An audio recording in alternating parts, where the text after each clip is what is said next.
Okay, well, I'm cold, and that's all I have to say about that.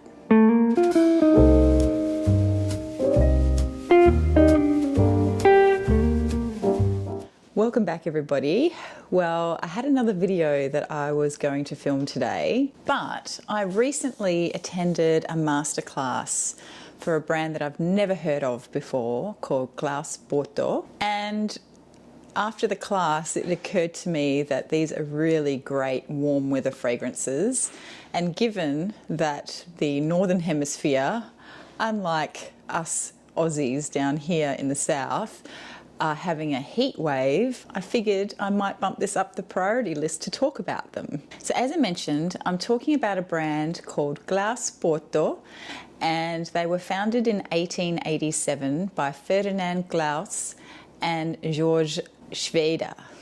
I love saying that. They're both from Germany, obviously, and they decided to develop a soap and fragrance factory in the city of Porto in Portugal. They started with soap, and the soaps are absolutely beautiful.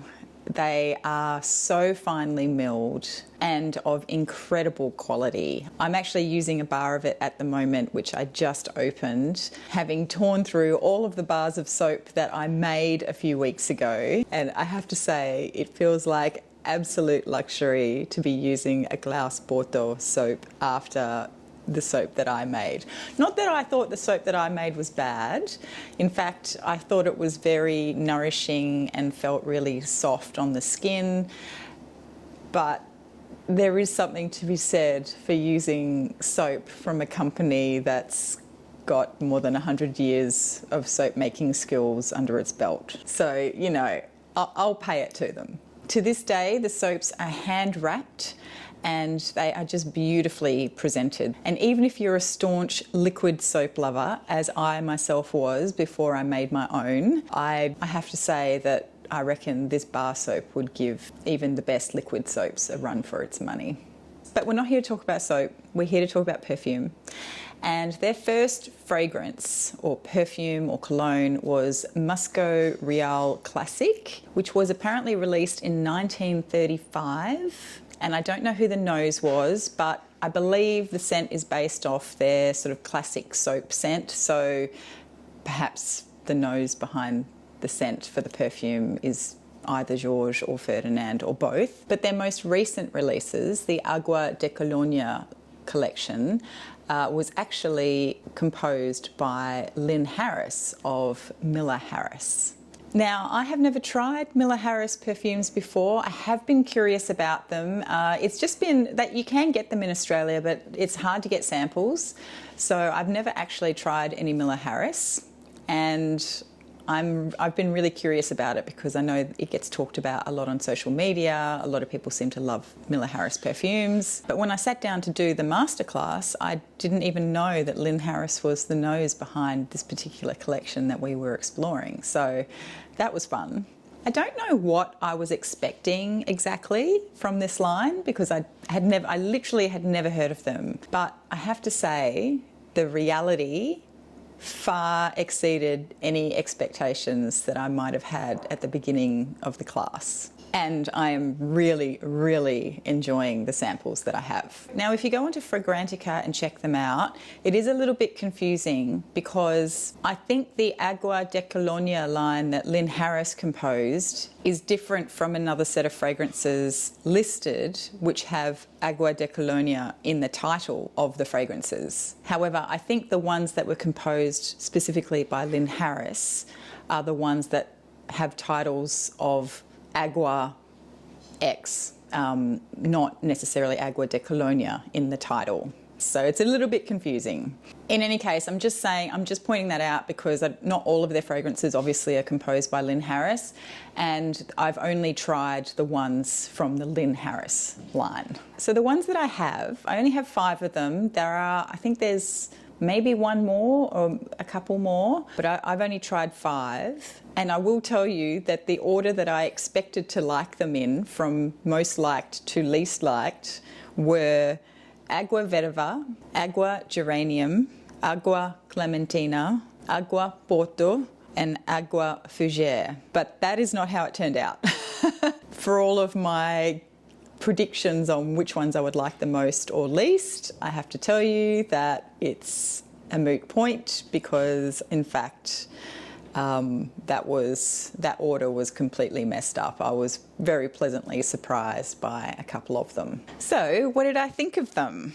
Well, I'll start with Agua Clementina, and I'll just spritz it again on this strip, even though I can smell it from the other day. This one has notes of clementine, lemon, orange blossom, and lavender.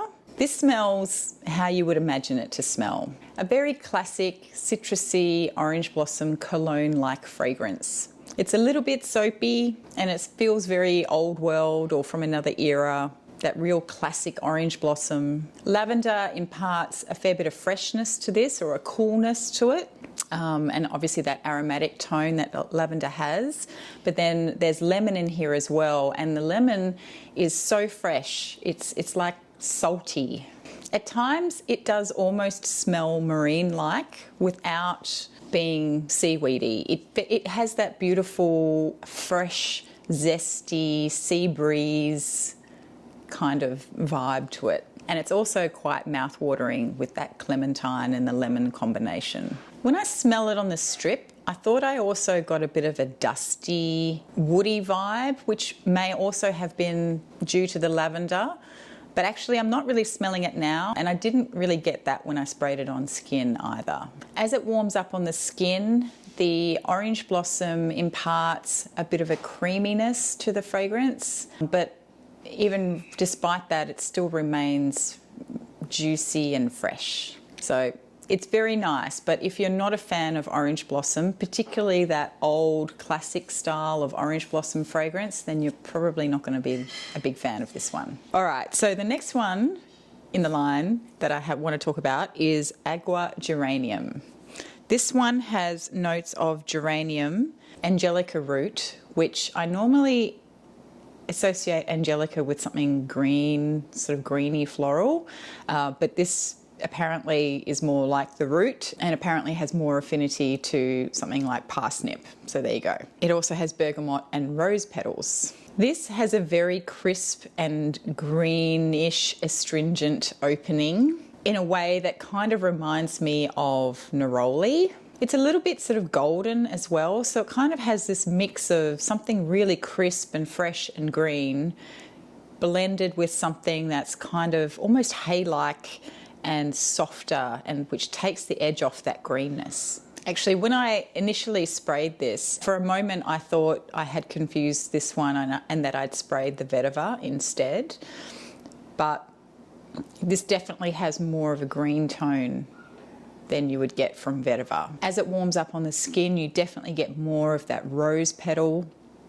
and you also get something that's almost like a vegetal, rooty kind of backdrop. Maybe it's a bit earthy, maybe that's the word I'm looking for. But there's also a bitterness to it, which to me is something more than just earthy. It's very formal smelling and very squarely unisex, although I think some people might consider it to lean a little more masculine despite having that rose petal note in there. The bergamot adds sparkle, but I don't know if I necessarily would have picked it as bergamot. I definitely detect it as some kind of citrus, but yeah, I'm not sure if I would have picked it necessarily as bergamot, but it definitely gives it a lift. The bitterness does start to settle after a while, and those beautiful soft rose notes really start to mellow out the sort of more crisp, bitey geranium. It's very nice. I get images of sort of a greenish woody scent on a man wearing a dark velvet suit at an evening event or something. It does retain this astringency to it in the dry down, which I think imparts a really unique edge to this fragrance.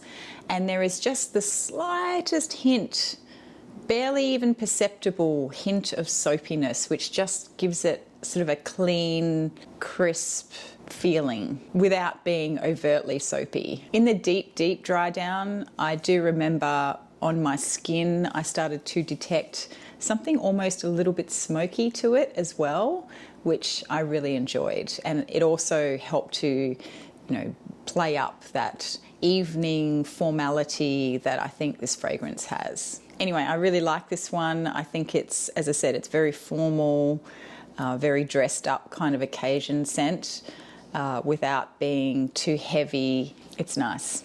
Next up, we have Agave Vetiver. This has notes of lavender, pine needle, sea moss, and obviously vetiver. And when I first saw the name of this one, this is the one that I thought I would probably like the most from the line. And as it turns out, it's probably my third favourite at the moment, which places it squarely in the middle because I've only tried 5 of these so far. This opens with a lovely, soft, humid style vetiver. Not overly dry in my opinion, although there is an element of crispness to it, but I wouldn't call it a crisp opening. It's certainly not like the geranium one. Although I do feel like it gets more of a dry tone in the dry down. Again, there's a bit of a cooling aspect to this, which I think is probably coming from the aromatic lavender, but it also could be attributed to the pine needles as well. And in amongst that, you do get this wonderful sort of oceany, mossy smell.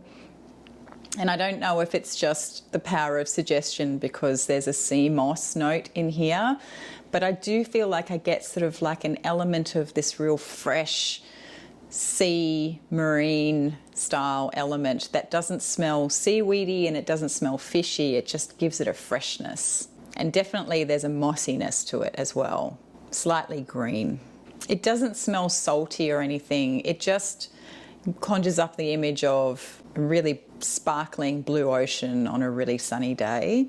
And then after having it on my skin for a few moments, I really thought this was going to actually be my favourite.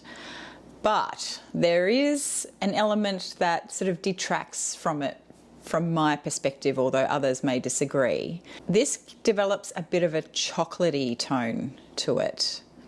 And I think it's probably the vetiver. And it's not cloying or anything like that. It's not heavy. It's not gourmand. But it does have sort of this chocolatey tone to it, which I prefer less compared to the opening, which was much fresher, I think. This one is also very formal smelling, and I think I would really enjoy smelling this on a man, although I don't think it's masculine at all. I really do think it's very, very unisex. And I would wear this. I love wearing vetiver fragrances, but I do have several other vetiver fragrances that I probably like more because they don't get that chocolatey sense to them. But regardless, this is very, very nice. And again, I think possibly that chocolatey element maybe gives it more of a formal nighttime feel. There's also a real softness to this as well, which you maybe wouldn't expect from something that has cologne in the title. It's really, really nice. I do really like it, even though it's not my favourite. Next up, we have Agave Fujere. This one has notes of transparent jasmine, pine needles, galbanum, and cedarwood. This one was a big surprise for me because my automatic reaction when I see Fujere in the title of a perfume is that it's probably not going to be my favourite. It's probably not going to be one that I really gravitate towards, but I was wrong. Okay, so it's quite green and sort of woody in the opening, but it's not sharp at all. It's just really beautifully blended. And again, I think I would say that the Agua Geranium is probably more bitey than this one, even despite the fact that this one has pine needle, cedarwood and galbanum, all things that sometimes contribute to a more crisp tone. But this is very soft. It seems to develop a very soft, almost straw-like note, which makes me immediately think of tobacco, because tobacco, even when it's dry, it doesn't smell sharp. There's a real soft, it's very soft around the edges when in the smell sensation. And that's what I get here. So it's really surprising to me because cedar to me is usually, quite dry and quite crisp and sometimes a bit sweet. But I find that this one sort of made me think of tobacco, even though it doesn't necessarily smell like a tobacco note, but just the way it behaves made me think of tobacco. How many times can I say tobacco in a sentence? And then the floral element just elevates this into this beautiful, soft scent bubble. I love that they called this transparent jasmine because it doesn't have that dense, indolic, overbearing tone that jasmine can sometimes take on in a fragrance. It's not heavy at all. It is just really light and airy, and it just dances in perfect unison with the other notes and just remains really light and sort of carefree. I do feel like this one is fairly linear once that jasmine note has started to come forward and do its thing, but it is a really lovely sensation to wear this fragrance. Really, really nice. I like this one a lot. Big surprise. And then we come to my favourite of the 5, and this is Aguaporto. This one has notes of lemon and bergamot, cypress and juniper. So once again, another big surprise. Didn't expect this one to be the top of my list, for sure. I recently did a video, and I can't remember which one, but I did a video, I think recently, where I talked about the fact that I'm not necessarily a huge fan of notes like fir and cypress and juniper, because I find them to be quite cold, and sometimes they can be quite astringent and sharp, and I don't know, there's just something about them. They have to be blended really delicately, I think, for me to like them. So I was really surprised after having seen the note listing of this one that this ended up being my favourite for the night. And I think today it's still my favourite, even though it's a few days later. This is one that I would love to have in my summer wardrobe because that lemon in the top is really bright, but it's not bitter. You've got that bergamot that just gives this beautiful juiciness to it. It's mouth-watering, and even though the bergamot is, gives it almost a sweetness, it's not like a vanilla or sugary sweetness. And perhaps it's the juniper, but I feel like there's florals in here, even though they're not listed. And it's like these really beautiful, juicy, natural citruses are sort of overlaid onto this greenish sort of base. And it kind of reminds me of, it conjures up an image of a vase of stemmy flowers in a vase, sitting on a wooden table next to a bowl of citrus fruit, near a window on a warm summer's day when there's like a warm breeze blowing through. That's that is the image that this fragrance conjures up for me. It's refreshing, but it's not overly citrusy. I mean, the citruses are definitely noticeable, but it's so refreshing and it doesn't feel like just a straight up citrus cologne. So from that perspective, I feel like as a freshie, this is quite different from other freshie fragrances that I've tried or that I own. I feel like there's enough going on in the base that it's interesting, but it's not too heavy or cloying for those really hot days. This, to me, is like a really sophisticated hot weather fragrance that doesn't feel like a hot weather fragrance. It feels like an all year round fragrance to me.